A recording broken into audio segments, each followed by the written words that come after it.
Hey everyone, how's it going? It's Wednesday, 6 o'clock Mountain Standard Time. We're talking permaculture, soils, urban permaculture, all the usual stuff on Wednesday evening. I'm here with Carmen from Urban Farm School, and we're here to answer all of your questions. So if you're just getting into the live stream, then make sure that you let us know where you're calling in from. And if you've got any questions about soils, now is the time to start putting them up there. So soils is a really interesting topic. It's something that you could probably make a bunch of jokes with regards to Permies. What was that video series, Carmen? Oh yeah, shit Permies say. I bet you there'd be a whole kind of series on soils with regards to shit Permies say when it comes to soil. So we're going to hopefully get all those puns tonight and all the jokes, but we'll also fill it with all sorts of information. Do you want to say hi to everyone, Carmen? Hey folks, how are you? Glad to be here today with all of you, and hope we can have a great discussion around soils in the urban and the cold climate environment. Awesome. So Wanderer says, hey gang, where are you calling in from, Wanderer? All right, so soils are something that I've spent a long time thinking about, probably not quite as much as Carmen. I think you're trained in soils, aren't you, Carmen? I am, yeah. Through my forestry training, we did a lot of soils work, and it's come in really handy when it comes to permaculture, let me tell you. Yeah, totally. I got trained in soil in Australia, which was kind of a blessing and a curse all in once, because it's they have very different conditions over there and different constraints, and it impacts everything. It touches everything, doesn't it? It really does. And I think we're only really in the last 15 years or so starting to realize how completely foundational it is.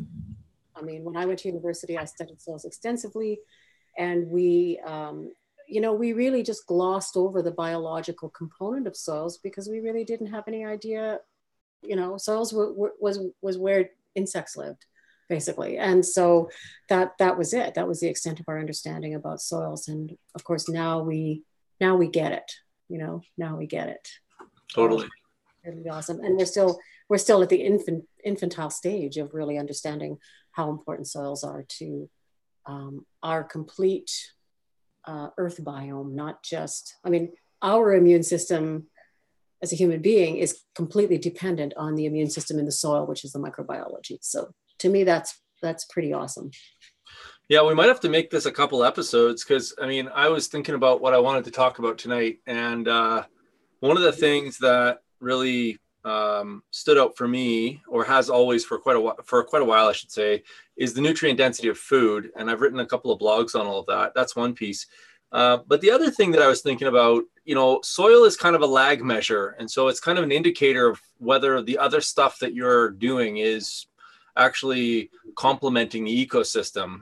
So if your soil is improving in soil carbon, the biodiversity is going up, water holding capacity, infiltration, all those things are kind of lag measures. They're metrics, are almost like your report card in a way. Exactly.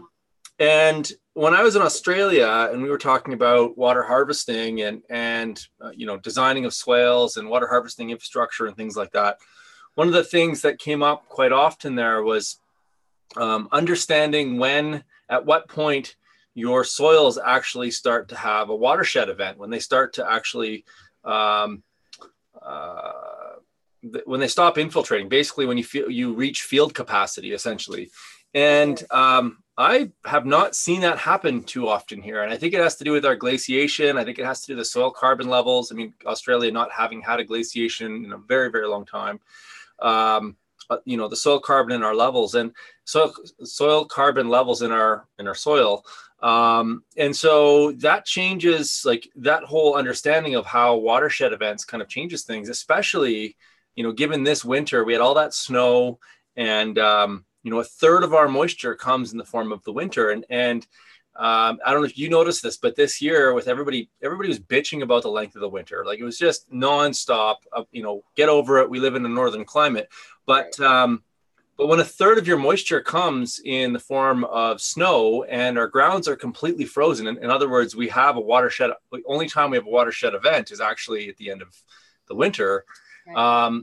That kind of brings that whole conversation around swales and broadacre water harvesting and how we actually move that third of that moisture from one season into another. And I've been thinking a lot about it in the last couple of months. Yeah. And I mean, obviously for today's conversation, that really is focused more on the core soil organic matter. I hope we're going to have a good discussion about water next episode. But I think, yeah, the soil organic, I mean, we're really lucky in a northern climate here because we've got, because we have winter and we've got a large, period of a significant portion of our year where our ground is frozen. The tendency is for our soils, whether we're on the prairies here, where we've got what are called chernozemic soils, and these are really soils that are typical of places that have mild drought conditions, but also because we've got a long period of cold weather, the organic matter in the soil is stored in the soil for a longer period of time because there's, number one, there's not microbiological activity going on at that kind of frenetic extent as it is in the summer. So they're not using up that organic matter so quickly. But also because we don't have high levels of precipitation here in our climate here in Alberta. So we're not losing that organic matter, as quickly. So if you live in a wet climate, your organic matter actually strangely disappears really, really quickly. Mm. And areas where you've got less months of the year that are frozen, harder to hold organic matter in the soil, to actually build it up to the extent that it's going to be able to add a surplus every year instead of a deficit, or even to come in even, right? So in our northern climate here, we're actually pretty lucky. We've got where we live here, these chernozemic soils, which are anywhere from 4 to 16% organic matter, which is actually pretty fantastic that's why we can grow so many crops here where we are. Get a little further north, we get these brunissolic soils, which are, typified by coniferous species, so where we've got settlements, if people out there are listening and you're really far north and that land has been cleared, like where I grew up in northern Alberta, all that land was cleared from boreal forest. And so now you've got soils that are quite different than what we've got here. So understanding kind of what the parent vegetation was over your soil, not just the parent material in the soil. So will tell you how much organic matter your soil will hold. So is that like these soils that were formerly boreal forest? I mean, I've been up north quite a bit, and they're predominantly these what they call gray wooded soils. Is that what you're referring to? Well, you might be thinking of luvasolic soils. So luvasolic soils are mixed species, right? When you have deciduous species and coniferous species together, and you get that buildup of those soils are really, really rich because there's more organic matter falling down than there is being decomposed. Like there's always a surplus. And so because we have winter here, then that actually builds up organic matter in the soil. And you get this beautiful, lovely, rich duff layer that is just like that. Those are great soils to grow in. But if you've got predominantly, coniferous species, boreal forest soils, those are the ones where your pH is going to be, a little more acidic. You're going to have organic matter in the soil, but it'll be distributed in such a way that it's a little harder for you to use, right? So it's not all sitting on the top like you would have in a mixed species forest. So for people that are living in a really far northern climate, having the mixed species, even if the land's been cleared, your soil still has some of that influence, right? So those characteristics. Yeah. So, I mean, when you look at soils through your soil lens, I mean, you obviously are taking the past conditions into account when you're looking at making recommendations going forward. Do you have a process that you use to make those recommendations, Carmen? Well, typically, I'll look at where, like, I do a lot of consults, and I'll go out to places that people have been farming. So if you've got, like in our area, these chernozemic soils are basically grassland soils. They're formed underneath natural grassland, and that's kind of our area here. So those soils are really agriculturally rich and typically super, super healthy. So it's interesting. I had a consult on the weekend, and it was a couple from BC, from British Columbia. They've moved here, and she said, I want you to come out and tell me what to do, because I'm from BC and I have no idea what to do here because the climate's so different. And I've heard that the soils are really bad. So I said, okay, no problem. I'll come out. And the first thing we did was we took a shovel out into the field and we dug down. And I said, I want you to see how gorgeous this soil is. And she was saying, well, I heard it was all just crappy soil. I said, yeah, but look with you. Did you not dig in and look? Like, look, you know, how beautiful. There was so much organic matter. There was so much aggregation. It was smelled so great, you know. And so we dug down and we dug down and we dug down and there was no clay. It was like a 3-foot topsoil in that area. I looked on the charts, it was like 3 feet. So I thought, wow, you know, education is so important because people really need to understand the ecological context in which they live. That this is grassland soil that has been forming for, you know, thousands and thousands and thousands of years, and is beautiful and rich and diverse, you know. So it was really, yeah. So the process for me is obviously understanding where, what the parent vegetation was, but then how much time has passed. Like, how long has this land been cleared? In where I come from, up the Peace River country where I was born, those fields were cleared over 120 years ago, you know, and so that soil has really adapted now. So they've taken it quite a bit further through agricultural practices, not very healthy agricultural practices, but still the soil has evolved with the practice. So that's something. Soil is very resilient. Adaptive, so, almost. Yeah. So folks, we're talking about soil, we're talking about urban permaculture, we're talking about the cold climate, all three of those things together. If you've got questions about soil and or problems or issues or things that you are unclear about, put them up in the chat window. We're keeping an eye on it and would love to see some chat. If you have not introduced yourself, then please go over and do that. Put your name into the chat window. Let us know where you're coming from.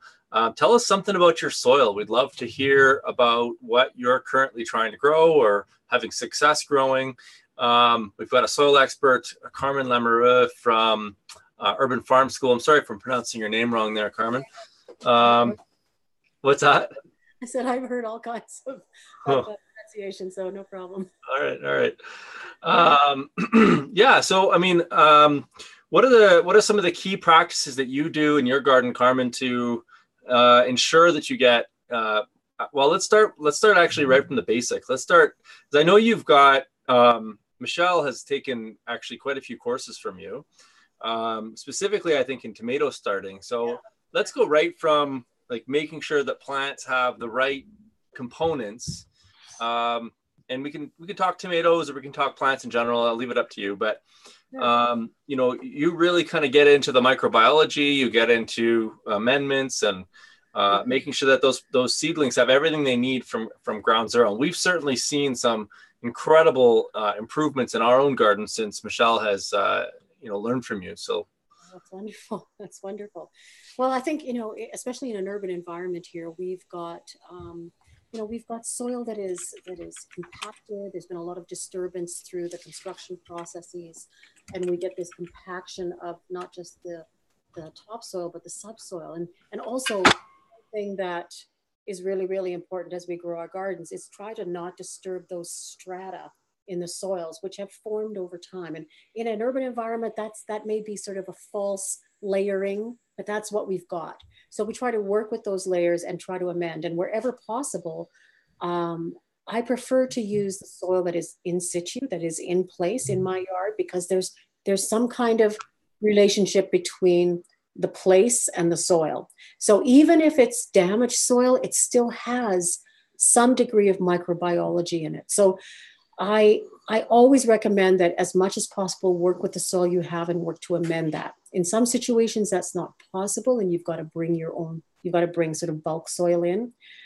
One of the biggest challenges with bringing bulk soil in from, you know, a place like what we have here in Burn Co or Expocrete or any of these places that provide soil is that they provide these soil mixes, and the soil mix is some loam from a field somewhere, and then you get some compost mix in and maybe some animal manure, other things like that. But it's run through this massive sifter to create, you know, to mix it up, but also it creates this very fine texture. So you end up bringing in this soil that is super fine texture. So it's got no aggregation. It's got no ability really to hold water well, except for probably one season. And it's so fine that you know, the first year you're going to get fantastic results because you've got compost and manure and everything in there, lots of productivity. Second season, you're going to see a lot of compaction as those fine soil particles and other particulates start to settle down.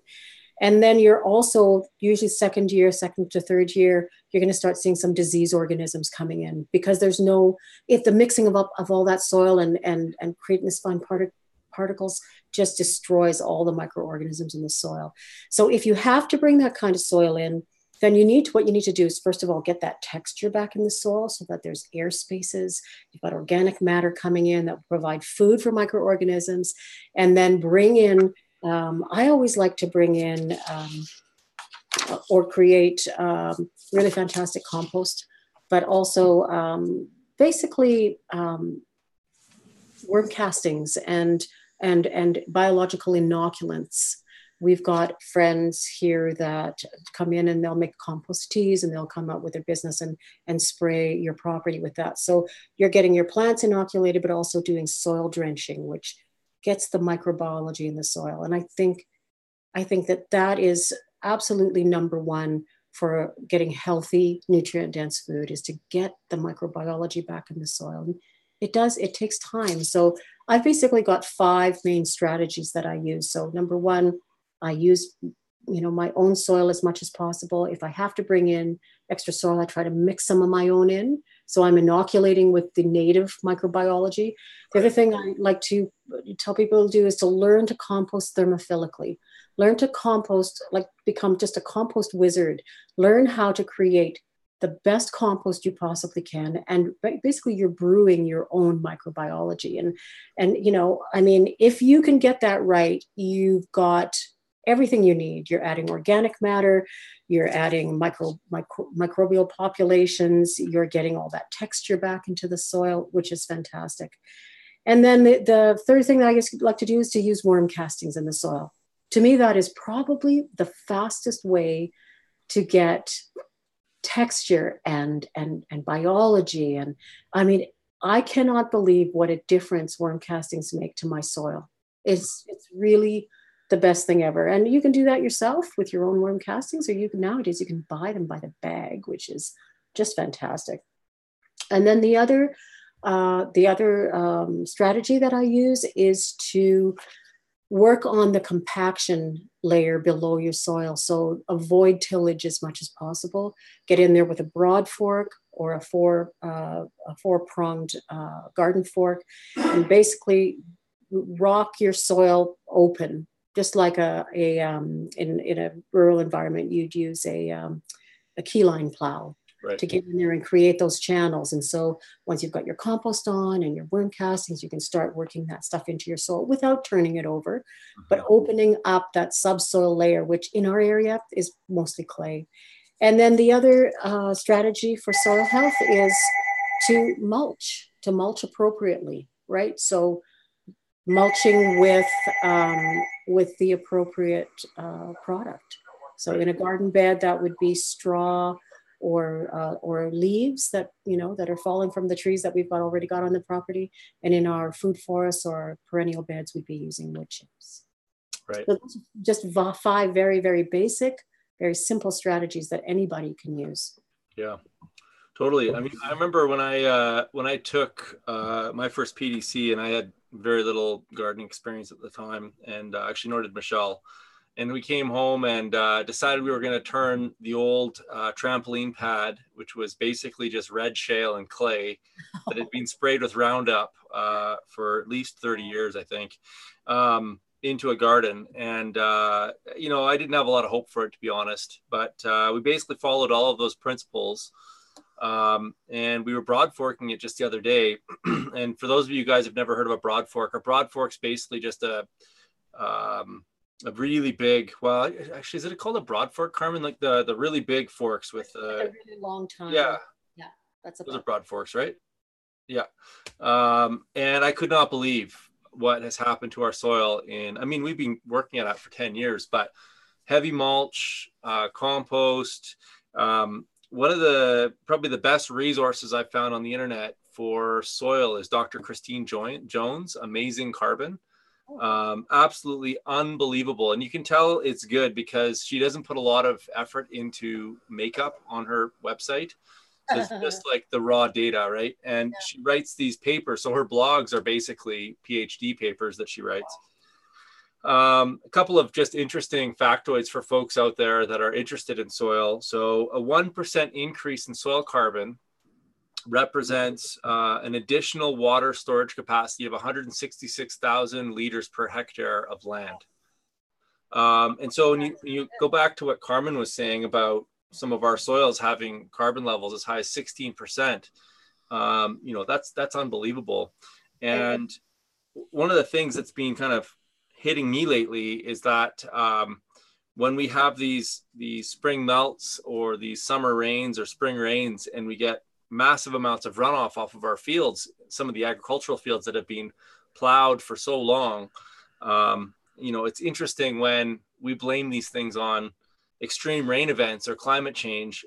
Really, at the end of the day, we've just mined the carbon out of these soils. Exactly.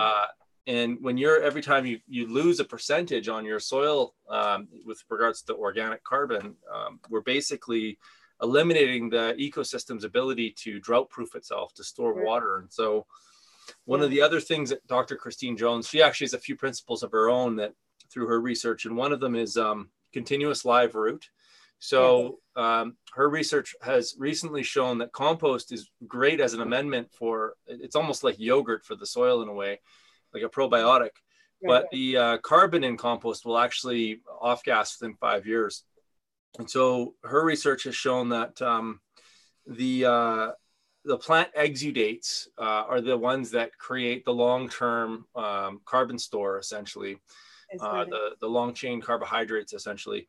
And so she says the way to maximize those is obviously we've got to have the right microbes, which is what we've talked about with compost and worm castings, but continuous live root. So having, in a grassland that would look like cool season grasses, warm season grasses. So you've got plants that are, working in different times of the year, and then maximum biodiversity to maximize the stacking effect. So you're getting lots and lots of solar energy at different layers. And also below ground, all the different root structures, right? Yeah. Totally. Yeah. And there is so maximum biodiversity, and then trying to get as many plants in. I guess that's kind of the biodiversity thing. I'm struggling to remember all 5 of her principles, or maybe it's 5, maybe it's 6, but I'll take a look at it. We can talk about it another time. But I think there's the Dr. Christine Jones, Amazing Carbon. The other interesting thing is Dr. Bertan Lal's work, and he's a soil scientist. He was quoted a bunch in. There's a book that I recently read called "The Soils Will Save Us." Have you read that book? I may have. I read too many books. It's an amazing book, and one of the whole things about it, she talks a lot about nutrient density. She talks about soil carbon. Dr. Bertan Lal has basically said that if the U.S. converted over to agriculture, similar to what Joel Salatin's doing, so it'd have to be bioregionally specific and appropriate and all of that stuff, but that the U.S. could be carbon neutral pretty much overnight, just through carbon sequestration, by planting polycultures, having continuous live root, right biodiversity, all of that stuff. Well, and even if you've got all the great, you could have fantastic living soils, let's say, with lots of biodiversity, and then you go in, if you're continuing with the tillage, here's the thing. I mean, you're not only killing microbiology with the tillage, but you're also putting oxygen into the soil. And that extra oxygen now breeds more microbiology. So what that microbiology does is eat up a lot of your carbon storage, right? Simply by introducing oxygen, that simple thing now becomes a kickstart for all this, for this population explosion, which on the surface might seem really good, but if your carbon reserves are not where you'd like them to be, now suddenly you're in trouble, right? So that's an interesting kind of thing we don't think about with tillage, but it happens. Yeah, totally. Yeah, it's interesting. And I mean, one of the other things that's kind of different here than in some of the warmer climates is the action of frost. And so frost is actually kind of like it's almost like a plow in a way. It kind of decompacts things, hey? Yeah, it really does. And I think we see the effects of frost as a soil is a soil formative agent. So when we look at, you know, the formative agents that create soil, you know, climate, the freeze thaw cycle is very much part of our lives here in the Northern Hemisphere. So looking at parent material, and even, you know, the degradation of rock, you get a little ice in there, and then it freezes and thaws, and then you get this cracking. And so this is very, very much a part of the formation of our soils, and it does very much influence the availability even of nutrients in the soil, right? You know, minerals especially. Yeah. Yep. So interesting. And it's always going on. And I think we have a tendency to think of soil formation as something that happened a long time ago, and it's not continuing forward, but it's definitely continuing forward, you know. So it's really interesting. Yeah, totally. Another book I read, which is kind of coming up for me a couple of years ago, Thomas Pollock wrote a book called The End of Food. And it was a hard read because it's kind of depressing, but it doesn't need to be depressing. I think, you know, I get a lot of people coming through my programs who initially come in and say, well, you know, gardening's great, but it, you know, it's still cheaper to buy my food from the grocery store when I account for my labor and all the inputs and stuff. But I think the thing that I don't think very many people know, maybe the people that read a lot and are kind of into the meat of the issue a little bit, maybe are a little bit more aware, but there's almost nothing left in our food that we buy from the grocery store. No, you're absolutely right. And when you take that into account, you can't afford not to grow food. That's the crux of it. It's the next big health crisis, I think, is that, I mean, we've got, you look at the US and Canada, we have, you know, massive acreage devoted to food growing, you know, and other kind of growing. But, you know, we have the ability to produce so much food, but the food is, you know, is basically malnourishing. We've got all these young people who are completely malnourished because the soils are just dead. There's no way you can get what you need as a human body. Even the plants can't really get what they need from NPK fertilizer. It's not enough. You need your microbiology is what gives you that full range of micronutrients and trace minerals that your body needs. And so when you think about that, I think that's the next big food crisis, is that, you know, people are just, you know, we're not going to be able to deal with the lack of proper nutrition. And that's going to just snowball into something unimaginable. So if people can take even a little bit of control over their own food supply, this is about common sense.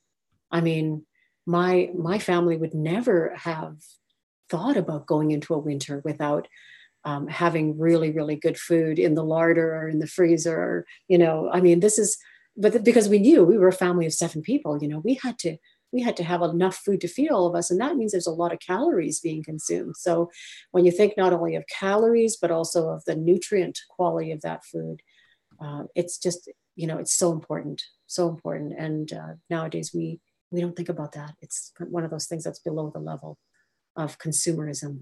Yeah. 2 things come up for me there. Number one is, I don't know if you've noticed this, but my generation always seems tired. And your generation seems like you guys are constantly running circles around us. And I kind of attribute it to the fact that, like, you guys grew up on real food, and we were kind of, you know, halfway through this experiment through the Green Revolution. And I think that the food that I grew up on had a fraction of the nutrition that you guys probably did. And then the other interesting thing that I come face to face with all the time is when we do have to go and buy something from the grocery store, you know, everything's triple washed now. Right. And I think what's interesting, there's a couple of things going on there. One, a lot of our food is being fertigated with biosolids, basically human excrement, which in itself is not the problem. It's how those things are being processed, and which they're basically not being processed very effectively, which is why they're triple washing it, because they're scared of E. coli and all the other stuff that comes along with it. But in the process of tilling and putting these biosolids onto our soils, what ends up happening is they triple wash it, and then we end up having no microbes coming in. And so the other reason to garden and to care so carefully for our soils is that is your sauerkraut pot. Absolutely. And when you're starting seedlings the way that you do, Carmen, with a microbially rich, dense soil, you're coating those plants with microbes, which inevitably some of them are going to end up in your gut. And I think a lot of this hype around probiotics, it's great that we're talking about it, but the ultimate source of probiotics is right out in your backyard. And I mean, gosh, where I grew up, I mean, I was born in Northern Alberta, but we basically traveled, lived in the bush for a long time. And then, I mean, we ate so much dirt, it's just but then moving also to North Africa when I was 13 and spending 5 years there, the biology there is different, right? The food you're eating, it was all grown organically, but you're getting it's like the, Mark Dahl, who traveled all over the States with his kids, and he took his sourdough starter with him. And so his sourdough starter picked up microbiology, picked up, all this biology everywhere he went. And now his sourdough starter tastes like just absolutely great, right? And I love that, because it's like us, as we go around the world or we travel to different places, we pick up that biology. So what's in my gut is vastly different from what's in yours. And I think understanding that, how immunity is built, it's so important to constantly at very, all the layers to be getting that microbiology in the soil. And, one strategy with, we've talked about this before with composting thermophilically is, we've got, our plants have certain biology on them, our soil has certain biology, we're trying to build more biology. And so you can actually inoculate your pile with foreign biology from like lovely deciduous forest, let's say, so a little bit of forest stuff, or a little bit here, a little bit there. It's like taking a little sample and putting it in. And the more species you've got, just like with probiotics, right? The more species that you introduce into your gut, the healthier and more immune your system is. And that's the same concept with building our soil, is how do we get as much microbiology in there and build that diversity step by step and layer by layer and so on. So yeah. Have you heard of the South Korean kimchi parties? No, but I've watched a lot of videos on making kimchi, and I love to see these women out there in the fields, and they've got this massive tarp that have no idea where that's been, and there's like a mountain of kimchi, and everybody's in there doing their thing, and it's just like, that just looks like they have these parties, and they'll bring their kimchi kind of mothers, I guess is the only way I can think of describing it, and then they kind of throw them all into a pot, and they kind of breed, I guess, in a way, like they mix their microbes, and then they send them back away. And I love that. Awesome idea. Let's do that. I love that. We should. Well, I was thinking we should have a compost party, and great idea. We just bring our worm castings or our compost and just mix them all together, and then bring it back into our compost piles. That's brilliant. I love that. That's really great. Our compost piles should meet. That is so smart. So, folks, we're talking about soil tonight. If you guys have got any questions about soil, put them up into the chat window. If you're just signing in, let us know you're coming from. Give us your name and your geographic region. If you're dealing with any soil issues, by all means, throw them up there. And, Carmen is an expert in lots of different areas. Tonight, we're just kind of drawing in on her soil expertise, but she's an expert grower. She's an expert at trees. She's an expert at everything, pretty much. And so it's wonderful to have her on the program, talking about urban permaculture, cold climate urban permaculture, and soils. So please bring your questions, and we'll continue to have a wonderful chat about soil here. So Rob, one of the things I wanted to touch on while we're talking about the urban environment is that a lot of people in an urban, like I'm lucky, I've got a nice big lot here in the middle of the city, and if people have a bit of land, that's pretty fantastic. But a lot of people are doing permaculture in super small spaces and on balconies and pots, and there's a lot of I get a ton of questions on soil for growing in containers, and I'd really like to talk about that because it's super important. So a lot of people think that if they're going to grow in a pot, that they should use potting soil, which is basically what you can buy in a bag from a big box store.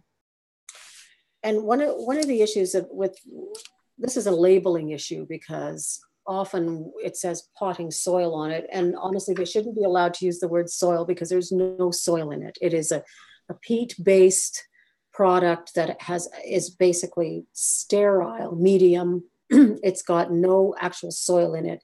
So the soil component is responsible for all the minerals that your plants need. And then peat moss would be probably good just for the organic matter, but it's not living. It's really just a sterile texture, and a bit of organic matter there. But for people that are growing in pots, please don't just use potting soil, because there's really nothing going on in there. Even you might find some that says it's got mycorrhizae in it, which is a fungal component, which is great for uptake of nutrients for certain plants. You still need to have some soil. You want to have some soil. So I would suggest that you take a little bit of garden soil, if you can find someone that's got some, or get some loam, and you can mix it up to half and half, because you want a lighter texture. In a soil, in a pot, you're going to get a lot of compaction over time. So we want to make sure that you've got some lightness in there, which is great, but it's also biologically inactive. So I would recommend putting quite a lot of worm castings in there. If you can get some good compost in there, that's really good as well. And make sure that whatever you're growing in your pot is that your pot is as large as you can get, because you can have good biology in there, but that pot's going to heat up from the sun. And so anything on the side, the first few inches to 2 to 3 inches of the soil, is going to become so hot that your biology will die. It can't survive in that type of heat. So if you're trying to grow a tomato in a pot, a tomato's got a root ball of about a cubic foot. You need something that's at least 14 to 16 inches, 16 to 18 inches. We use big feed buckets from the farm for that sort of thing. But to protect your biology, if you're putting biology in there, then try to protect it. And also, just like in the garden, we want to mulch the top of the pots. So that's a mistake I see a lot of people making, and they ask me why their plants aren't doing well. And it's because there's nothing going on in there, Rob. So and I also use, as you mentioned before, a lot of biological inoculants. So there's a product here in Canada and here in Calgary called Soil Activator. It's a great product. I think it's got 2 or 3 species of bacteria. So I add that even in my potting soil mix. When I start my seedlings, I'll use Soil Activator, and I'll also use a Mike's. It's a mycorrhizal blend, but it's for herbs and vegetables, not for trees. So I started using that lately just to experiment with this year. But starting your plants off with a really, really good biologically active soil starting medium seems to, right from the get-go, increase the root formation of your seedlings, which is great, because then when they get out into the garden, they're already primed and ready to go. So, and they seem to be less stressed, especially in our cold climate. We have a short season and we want to get them in the ground running. So totally. It's funny. I think it was maybe 8 years ago, I was doing some trials on a farm with a compost extract for a friend of mine. And we wanted to see what the effects of pre-inoculating his corn seeds were before he went and planted them. Wow. And I show up and his corn seeds are covered. They're all pink. And I'm like, why are these seeds pink? And he's like, oh, they've got fungicide on them. It's like, well, isn't that a little bit strange if we're doing a biological test on your farm, if you already pre-soaked your seeds in toxins? I just shook my head. I was like, okay, well, one of those, an example of something that you just don't think about saying when you're going to do a biological test is making sure that your seeds are not covered in toxin. So that's great. So I've got a question here, and before I pose the question, I just wanted everybody to know, if you guys go to the show notes right now, I didn't realize that the show notes were wrong, but they're right now. You can check out Carmen's website at urbanfarmschool.ca. She's got workshops up all there all the time, and she's got blogs, and videos from time to time. So make sure you bookmark that. It's a great source for information. And if you do find yourself in the Calgary area, it's really worth checking out some of our workshops. So just bookmark that website. Also, Carmen is the one of our lead instructors now in our PDC, and really excited to have her. And so if you've been contemplating taking a permaculture design course, you'll want to check out our next course starting in June and going over into July. It's going to be an incredible program. And you can find out more information on our website at vergepermaculture.ca/PDC, and that link's also in the show notes. So Wesley asks, thoughts responsible. I think he's trying to say, what are your thoughts on sourcing a few buckets of soil from a local forest? And I'll let you go first, and then I'll follow up with my thoughts on that. Okay, well, as far as ethically? Yeah. Okay, well, I mean, there a lot of cities do have some public land. I wouldn't have a big issue doing that. I also have a lot of contacts with people who do own land, and that would be my preference would be to find someone who would be willing to allow you to come onto their property to do it. I'm not sure that the stealth thing is the great way to go. I would hate to see this become a real trend where people just come through and, you know, walk onto people's land and take soil. I think that's probably not the best thing to do. As far as physically for your garden, whether that would be a benefit, I think it would depend on the type of forest cover that's there. So yeah, I don't really know exactly where the question was coming from, but yeah, I think there could be some benefit to adding some of that to your garden soil or even to your compost. But yeah, I think that there is decent soil around. Totally. Yeah, I think a few years ago we were hosting Doug Weatherby to teach our soil courses, and he was going into some of the oak forests in Mexico at the time, because that's where he was living, and he was actually gathering some duff and inoculating his piles with that duff, because after it had gone through its thermophilic process, I should add, because fungi is pretty sensitive to all the turning, and specifically looking for species that he could inoculate his pile with. A couple of interesting things there. There's a gentleman in the States that sells pretty high-end compost, which is got all sorts of incredible fungal diversity in it. One of the things that typically is first to go when your garden soils or any of your soils have been tilled is the fungi. It's usually the first thing that dies off. And so what this guy was doing was actually going and finding old sawmill burn piles that were like 30, 40, 50, 60 years old. And I mean, these things are enormous. They're mountains, literally, of wood that have been sitting there for years and years and years. And he was trained by Elaine Ingham. And he was basically harvesting this stuff in his pickup truck and bagging it and selling it for mountains of money, because it had some very, very rare fungal species in it that were helping to bring some of that fungi back. Yeah. And people who are growing gardens have to be careful not to over fungify their soil. And vegetable gardens like a good balance between, bacteria and fungi. And if you're going to go heavily on one end or the other, you're just really not going to have a lot of success. So you just kind of have to be careful about that. Yeah, let's talk a little bit about that. So there's different plants, and some plants like more bacterially dominant, and some plants are kind of in the middle, and some plants really prefer the fungal spectrum. So maybe let's start with breaking down kind of the bacterial dominant plants. And kind of what you're getting at there, I think, is that if you're trying to grow plants that prefer a bacterial dominant soil and you've got too much fungi, they're not going to thrive.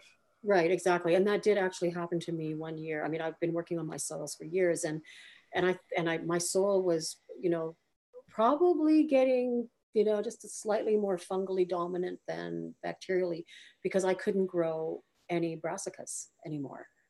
They were just not taking off. And so my strategy then was to, number one, I created some bacterially dominant compost.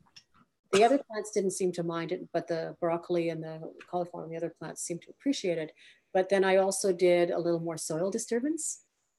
which Right. when you're disturbing the soil a little more, you're breaking up a little more of the fungi. So you're basically selecting for higher levels of bacteria than Right. fungi. So, I mean, if you're growing grass crops on the prairie, or even a grass in your backyard and clovers and things like that, they love that really nice bacterially dominant soil. But if you want anything with woody stems and woody roots, is going to prefer the more fungally dominant soil. Totally.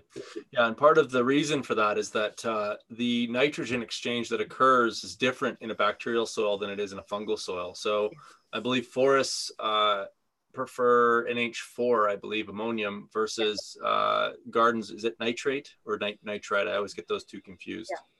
Yeah. Yeah. Yeah. So another comment here, Tim says, there's a lot of enthusiasm these days around hydroponic, aquaponic setups. I don't like to be wet blanket for someone excited to get started growing food, but my bias is in favor of the soil. I agree. And I 100% agree with that. You know, I think that the test that we all have to pass here with regards to growing food is, and I've been really harping on this lately too, is this concept of entropy. And I know when I say that word, people's eyes glaze over and they're like, oh God, why are we getting into physics again? But if your food takes more energy to grow than it produces or harvests or is able to give to you, is maybe a better way of saying that, then it's not sustainable.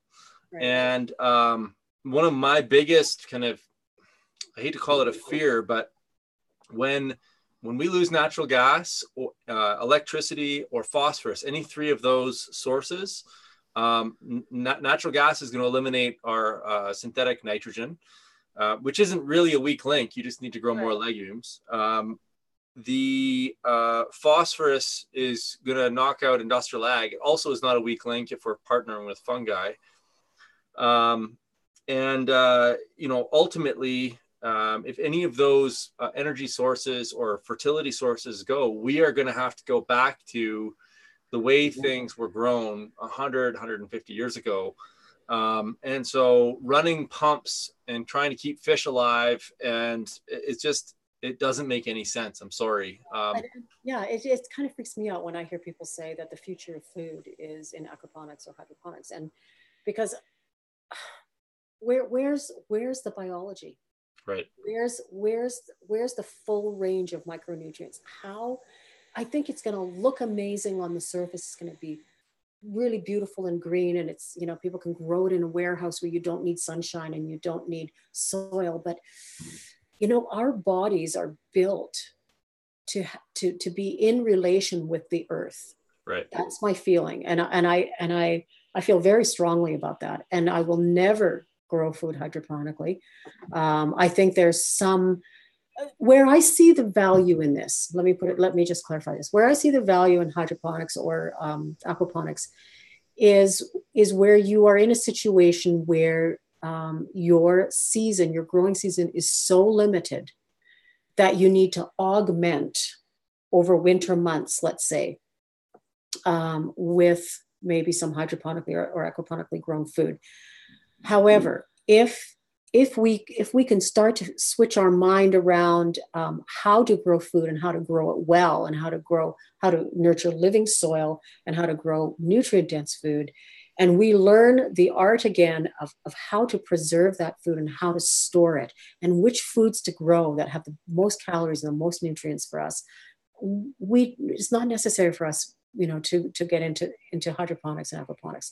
I see there are applications, but to me, those would be last resorts, you know, or you know, no other way to grow food. But as long as I've got soil to grow in, it's always going to be soil. When I think of especially hydroponics, maybe a little less aquaponics, the word soylent green comes to mind.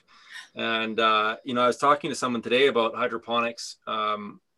Somebody wanting to grow using that system, and I said, well, I don't handle that sort of stuff. Most people don't realize this, but on the back end of any kind of hydroponic operation is a toxic waste dump, because when the fluids they exhaust before they're actually exhausted. In other words, there's a ton of salts and chemicals still in them that the plants have not utilized, and so you end up having to build a tailings pond essentially on the back of these things. Right. And you can't do anything with it. It's a toxic waste dump forevermore. Yeah. And then with the aquaponics, it's like you're putting so much energy into this system. If that's the future of food, we're in big trouble. I agree. We're in really, really big trouble. Yeah, I mean, there's so much land base available, and there's more than enough land base available for growing as much food as we could possibly ever grow on this planet. Yeah. So you know what, I think some of this may be that human beings are always looking for the next big thing. We're always looking, I mean, this has been around for a while, but it's always like, we're always looking for something other than what we have, right? And what we have is so awesome, but it's just like this need to kind of, try something new and innovative and cutting edge. But in so doing, we're kind of turning a blind eye to what we already have, which is absolutely awesome. And there's nothing that can compare. Totally. Yeah. So it's a funny kind of human propensity to do that. Yeah. I think it's a technology thing too. I mean, people are attracted to technology and this idea of, continually reducing labor, but I don't think that any of those two systems are less labor. They just have problems in other areas that, whether it's pathogens or nutrient density or, it's part of it too comes down to, I think we need to start redefining what quality of life really means. And I mean, we have been seduced to think that quality of life means one thing, but we have to understand that quality of life has to embrace a strong and vibrant relationship with the earth. That, to me, that I know for myself that I am in connection with that. I'm really, if I start putting too many steps between myself and where I actually live and what I actually need as basics in my life, quality of life starts to go down for me. So as a human being, I know where my food needs to come from. I know what kind of air I want to breathe. I know all of these things, and I want to stay in connection with that and not have too many steps between me and that. Totally. And so I think redefining quality of life, and even if we just look at the nutrient quality of our food, when we grow it, or when we know the person who's growing it for us, or we've got an opportunity to partner with other people in knowing what kind of food we're getting, we now can add that to our level of quality of life. Totally. Food we get in the grocery store that we're going to grow hydroponically or whatever, I'm not sure that's going to contribute to true health. What is true health, and how does that contribute to quality of life? Yeah, totally.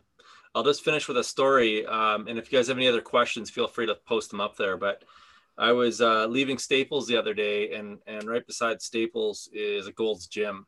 And there are all these kind of gym guys and gals coming out of super pumped up. And I just, like, they must have thought that I was going delirious. I probably was. I probably am always delirious.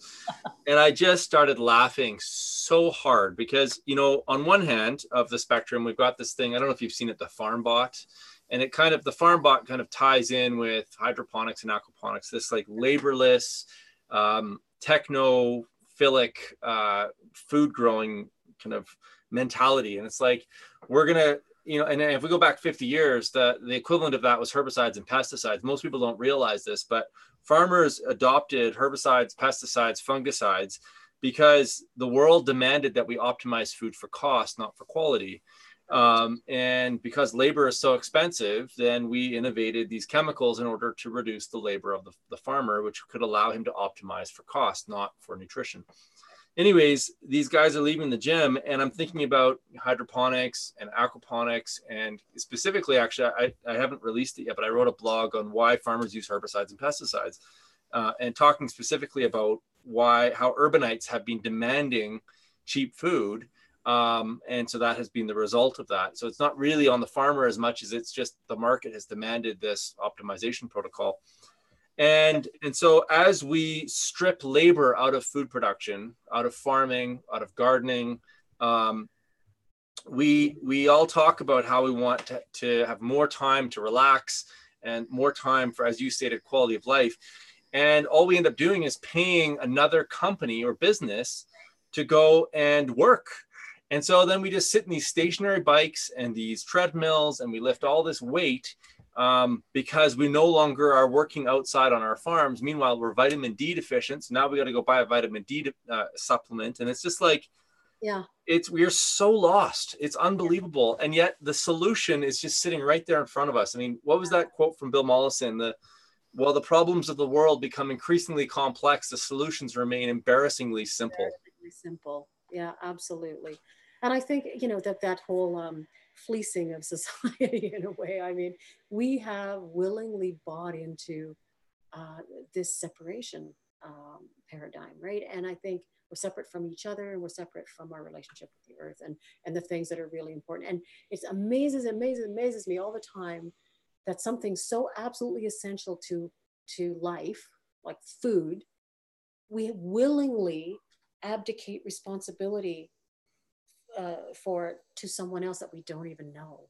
Right. And to me, that's when I think about it in a common sense way, I think, how do we think that's okay, you know?